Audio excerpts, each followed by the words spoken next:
Malam semakin larut, namun Vita masih berusaha melayani kebutuhan Bima. Dari menyiapkan baju ganti sampai tempat tidur untuk pria itu, agar sang suami tidak merasa direndahkan lagi. Namun begitu, jika boleh jujur, Vita masih belum siap tidur seranjang dengan pria itu. Walaupun Bima sendiri sudah berjanji tidak akan melakukan hal itu selama belum ada cinta di antara mereka. Fit, ucap Bima seraya naik ke atas ranjang di mana sang istri sedang membalas pesan teks yang ia terima. Ya, Vita langsung menaruh ponselnya dan fokus pada Bima yang kini duduk bersila di depannya. Menunduk sesekali menatap sang istri. Kamu mau ngomong apa? Ngomong aja Bim, ucap Vita. Bolehkah aku jujur dengan sesuatu? Bima menatap Vita. Begitupun dengan wanita cantik ini. Ya, tentu saja. Aku siap mendengar apapun yang ingin kamu katakan, jawab Vita.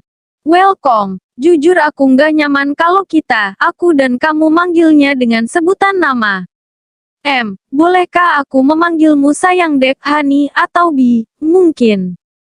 Tanya Bima terlihat jelas saat ini pria tampan ini gugup, mungkin dia Riku. Kalau kamu nyaman memanggilku seperti itu ya nggak apa-apa. Panggil saja aku seperti itu, jawab Vita pasrah. Tapi aku juga nggak mau kamu panggil aku dengan sebutan nama. Aku kan orang Jawa Fit. Jadi aku pengen kamu manggil aku sebagaimana istri memanggil suaminya.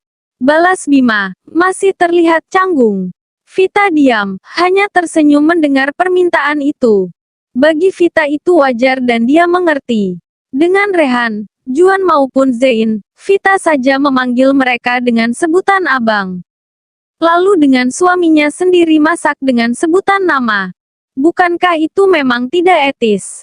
Lia didinya calon anak-anak kita. Semoga kamu suka dengan panggilan itu, jawab Vita dengan tulus yang terpancar dari sinar mata wanita cantik itu. Bima tersenyum bahagia, bahkan dia hampir tertawa mendengar sebutan sayang Vita untuknya. Entahlah, hati Bima langsung berbunga-bunga. Luluh, seakan tak ingin mencari lagi cinta yang lain. Menurutnya Vita adalah kandidat terbaik untuk saat ini. Dan Bima berharap, jodohnya dengan wanita yang begitu sabar menghadapinya ini adalah jodoh abadi.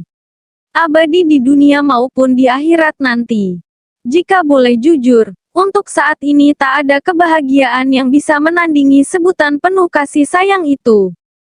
Sebutan itu begitu manis terdengar di telinga Bima, sehingga menghadirkan lautan bahagia di dalam jiwanya.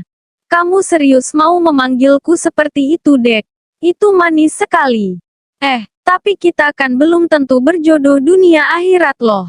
Kamu cantik, kaya raya, di sekelilingmu juga ada banyak sekali pengusaha-pengusaha muda nan tampan dan mungkin kekayaannya sepadan denganmu. Bagaimana? Tanya Bima ragu. Mas jangan ngomong begitu. Pertemuan dan perjodohan kita, Vita yakin itu semua tidak luput dari rencana Tuhan. Soal kekayaan, ini semua titipan Mas. Ini bukan milik Vita sepenuhnya. Ini semua masih milik Louis. Beliau hanya menitipkan ini pada Vita. Vita boleh menggunakan sebagaimana mestinya.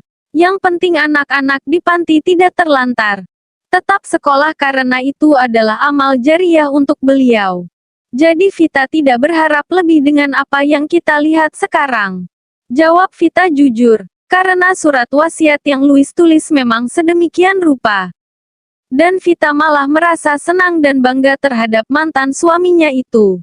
Mulia sekali hati mantan suamimu, Dek, ucap Bima.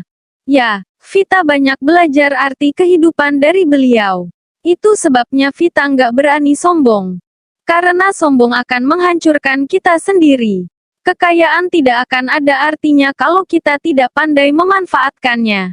Bukankah begitu? Jawab Vita lagi. Sesuai dengan apa yang pernah Louis ajarkan kepadanya. Kamu beruntung bisa bertemu dengan pria seperti itu deh, dan dia juga beruntung. Pernah punya istri sebaik kamu.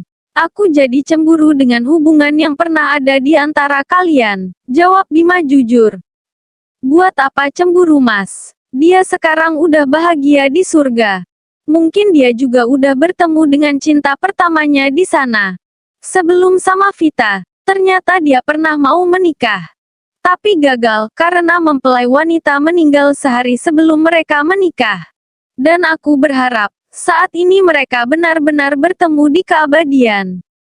Vita menitikkan air mata, karena kalau boleh jujur, Vita sedih mengingat bahwa jodohnya dengan Louis ternyata hanya sebentar. Aku ikut mendoakan Dek, semoga almarhum mantan suamimu bahagia di sana. Bisa bertemu bidadari surga yang dia inginkan. Dan aku juga berharap, dia ikhlas aku menggantikannya untuk menjagamu, memilikimu dan menjadikanmu bidadari dunia akhiratku, ucap Bima.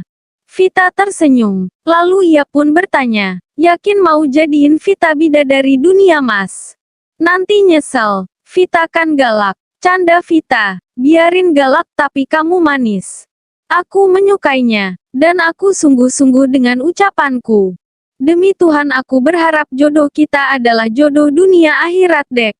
Tapi apa mungkin kita bisa berjodoh dunia akhirat, sedangkan kita belum saling mencintai sampai detik ini? Bima menatap Vita ragu. Jodoh dunia akhirat tergantung usaha kita, tergantung doa kita. Kalau kita mantap melangkah, mau menerima kekurangan dan kelebihan, mau belajar mengerti keinginan masing-masing, insya Allah nggak akan ada perpisahan di antara kita di. Dan satu lagi yang perlu kita ingat, kita tidak boleh berkhianat. Dari segi apapun. Karena sejatinya yang menghancurkan sebuah hubungan pernikahan, kebanyakan adalah pengkhianatan. Bukankah begitu? Jawab Vita mantap. Sekali lagi Bima dibuat melongo oleh pemikiran seorang Novita Gunawan. Dia begitu dewasa dan apa adanya. Dan yang jelas ia begitu menjunjung tinggi arti sebuah pernikahan. Boleh aku tanya sesuatu lagi Dek? Tanya Bima. Apa? Vita merapikan selimut untuk menutupi separuh tubuhnya. Ia takut dinilai sengaja menggoda Bima dengan lekuk tubuhnya. Mengingat saat ini dia memakai baju tidur yang longgar dan tipis sehingga sedikit mengekspos apa yang ia miliki. Bagaimana penilaianmu terhadapku? Lanjut Bima. Kamu tampan. Baik, hanya saja bermulut pedas. Hobi salah sangka, Apalagi ya, itu. Tukang tidur, jawab Vita girang. Sedangkan Bima hanya tersenyum mendengarkan penjelasan lugu itu. Namun, apapun penilaian Vita terhadapnya Bima tidak peduli. Yang ia inginkan sekarang adalah menjaga Vita, melindungi wanita ini dari apapun. Memilikinya, menjadikannya sebagai wanitanya. Wanita dunia akhiratnya, Bima bahagia. Pembicaraan serius bersama sang istri ini semakin membuatnya yakin bahwa Vita lah wanita yang tepat untuknya. Bima menyukainya, Bima mulai mencintainya, dan di detik ini, pria tampan ini sama sekali tidak menampik rasa itu.